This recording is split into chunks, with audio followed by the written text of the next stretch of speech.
right. Can you tell me your names before we begin? Yes, my name is Jaylene Rea. That's Jaylene,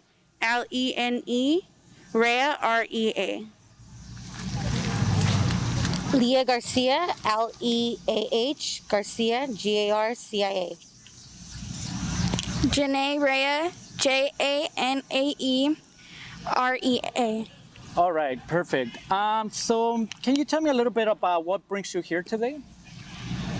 Yes, so what brings us here today is my 18-year-old brother was shot and killed in East Los Angeles by East Los Angeles Sheriff Hector Saavedra Soto, who is also known as a bandito, a gang member within the station of East Los Angeles Sheriff's Department. Can you spell his name, please, Hector's? Yes, it's Hector Saavedra,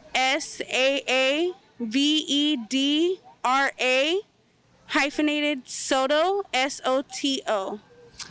Okay, and can you tell me a little bit about the case and what had happened? Yes, so it was the night of June 27th, 2019. They were leaving, my brother and his best friend were leaving a dispensary. I happened to work at that dispensary, and I had seen them leave. While they were leaving, there was also a sheriff's deputy car in the alley of the dispensary. And as they left, that same sheriff's car was the one that followed them down the street. He had followed him. They claimed that his friend was the driver. They claimed that his friend had failed to stop at a stop sign and was going over the speed limit. So they waited till maybe half a mile to pull them over at on a street that was right before their jurisdiction cuts off. The next city would be Monterey Park. They pulled them over right before they hit that tunnel. And when they pulled them over, they both approached the car with their guns drawn. And they had told my brother's best friend for license and registration, and he wanted to know why he was being pulled over, and they said that he had no rights. And then they asked for license and registration, and as my brother's friend tried to get his license, they told him if he moves again, they're gonna shoot his head off. And that's when my brother's friend gave him the information they needed. Right after that, they pulled my brother's friend out of the car first, searched him. Then Hector Saavedra, it was also a woman deputy with him who pulled out my brother's best friend. And it was Hector Saavedra that pulled out my brother from the car. And he said that my brother was talking to him and they were having conversation, and they were just talking about his career and other things. And he pulls my brother on the side of the car. And as he pulled my brother on the side of the car, he said that he hadn't even searched him yet or anything, that my brother just tried to break away from him. And as he broke away, that my brother allegedly hit him and knocked him unconscious. And when he knocked him unconscious, he was still able to put him in a bear hold. And as he put him in a bear hold, he felt a gun on his waistband. And when he felt a gun on his waistband, he feared his life. So he backed up off of him and took cover, and he let my brother walk. And when my brother walked away, he said that my brother pulled up his shirt and was flashing the gun to them. And that's why he started shooting him multiple times. His last shot was when my brother was already on the ground, because he claims that he seen him still holding the gun as he dropped to the ground, so he just feared for his life. And when Jackie Lacey dropped she is the district attorney, when she put out the report, we did have video surveillance, and there was no sign of a scuffle. There was the gun that they allegedly said that they found was never on his waistband, but on his ankle. And his story was just complete bullshit, because we got video surveillance and you do not see anything, but my brother turned away and tried to walk. And in the video, when he turns away and he tries to walk, he never puts my brother in a bear hold. What he does is he grabs him by the top of his shirt and he flips him around. And as he flips him around, that's when he pulled out his gun from his other hand and started shooting him. My brother never brandished a gun. He even told homicide investigators that he never even knew my brother had a gun on him. But recently, as we went to deposition with this man, he claims that my brother was flashing the gun and everything, and he was just going completely against what was in the report from the DA and what he told homicide investigators. He told a completely different story as we went into deposition. He put so much lies on it that it made no sense, and he was just trying to justify his actions. He tried to say that the bad thing about my brother was that he smoked weed, and that's not a reason to kill an 18-year-old boy. Just very, very, very disturbing. Claimed he had this concussion, but if you have a concussion and you're knocked out, you were quick to shoot him seconds after this so-called concussion. So this whole story is just bullshit, and video shows otherwise. They didn't call ambulance until he called.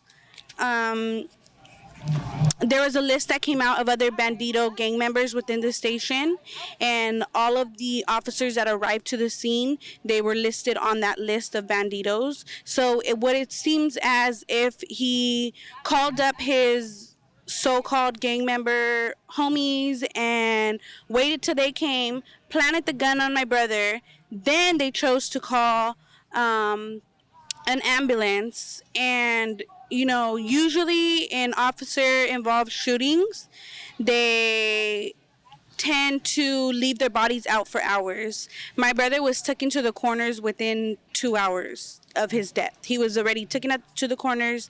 They didn't try to do anything for him. They claimed that he died at the hospital, but there was already, from the footage from the news stations, a white blanket was already on my brother at the time of the shooting at where it happened. So it was just a big cover-up, and they are still covering up for him. 6 months before my brother, he was, if you look up the Kennedy Hall incident in East Los Angeles, there was about 6 trainees who were beat up at this Christmas party back in December, and he was one of them that was a part of it. And they had claimed that the Banditos gang members within the stations were the ones that were trying to bring other trainees into this, and these trainees wanted no part of it. And so this is why they had made a lawsuit, and his name was in the lawsuit. And I just feel like if Jackie Lacey would have listened and hear them out, what happened to my brother would have never happened, because they should have took him off of the field at that time when he's trying to bring other cops who are trying to be good cops, to bring them into a gang. And East Los Angeles Sheriff's Department is known to be one of the worst. They were the only ones in the whole country who did not have no body cams. So the time that my brother was killed, there was no body cam, there was no footage on their part, there was nothing at all. It was just, what I truly believe is my brother was just killed for a stripe, for another tattoo. Not long after was he made he got a promotion. It's just, when it all comes down, it's sickening. It's so sad that they know that nothing's gonna happen to them. They know that they are more so gonna get rewarded for what they do, instead of any discipline or anything. They know that they're protected, and and the saddest thing is that in Los Angeles County, a lot of these officers don't speak out, because when they do speak out, they retaliate against them. And, they fear for their life. Because these gang members are not just trainees. They're not just the young guys. They're the sergeants. They are the lieutenants. They are the captains. They are the ones running these stations, who are the big shots in the gang. So these people are so scared, because who are they going to go and tell? Who can they tell on when their own captain is a gang member? And it's something that, now we will always fight, and we will never stop fighting. But just to know, and just to be reminded, and to read article after article, year after year, month after month, week after week, that comes out against them, and nothing is being done. Sheriff Villanueva continues to lie. Plenty of lies just come from him, and it's sad, because he's our sheriff in Los Angeles, and he's also known to be a very, very bad cop. And Do you remember the name of the officers that shot your brother? Yes, so the one that shot Paul was Hector Saavedra Soto, and the one that was the driver was Argelia Huerta. Okay. Yes, that was their names. All right. And the two of you, Leah, how are you related? I'm his mother. You're the mother. Yes, You're the mother. Would you like to say maybe a minute or so comments? How are you feeling? What would you like to say, or how can we honor his name?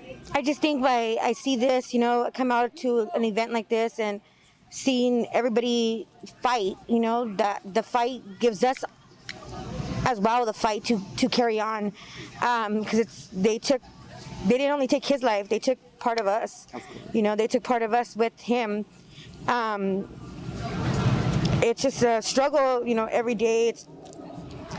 It's tiring, but we will not stop, just to be in our city and see the killers that killed our kids. They're still there. They're still there patrolling, and it's sickening. It's terrorizing for us, because not only after did they take Paul, they harassed us on several occasions.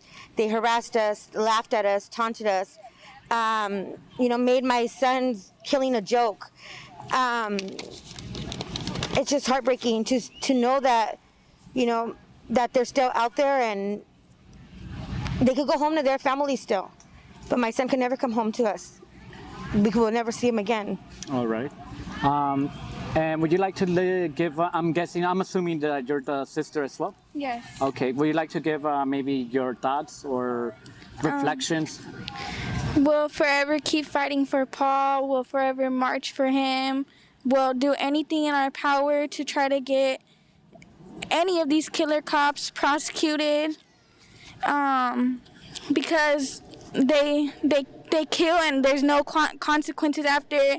They either get stripes or they get promoted to be a detective or a sergeant, and this just all needs to come to a stop, and we're forever going to keep on fighting. All right. Well, thank you very much, and that will conclude the interview for today.